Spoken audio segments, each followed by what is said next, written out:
Brand name લખી આપે છે એટલે તમારે બ્રાન્ડ નેમ પર નહીં જવાનું, એના ડ્રગ પર જવાનું. કે અંદર પેટ આવે છે ને અંદર કન્ટેન આવે છે એ જોવાનું છે, એ જોઈને દવા લેવાની. તો એમણે કીધું ને એક બીજા શબ્દમાં તમને સમજાવો.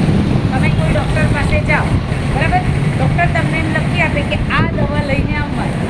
હવે એ દવામાં વસ્તુઓ તો હોય ને કંઈ, બરાબર. તમારી મમ્મી એમ કે આજે શીરો બનાવી આપો, તો શીરામાં વસ્તુઓ હોય ને, શું હોય? લોટ હોય, ઘી હોય, ખાંડ હોય, ગોળ. સેમ દવા શું તમે બીજી કંપની બતાવે? જો આ ડોલો છે, તમે સાંભળ્યું બરાબર, પેરાસિટામોલ સેમ આવે ને બેવમાં. બેવ દવા તાવની જ છે, આ 34 રૂપિયાની છે, આ 15 રૂપિયાની. સમજ પડી?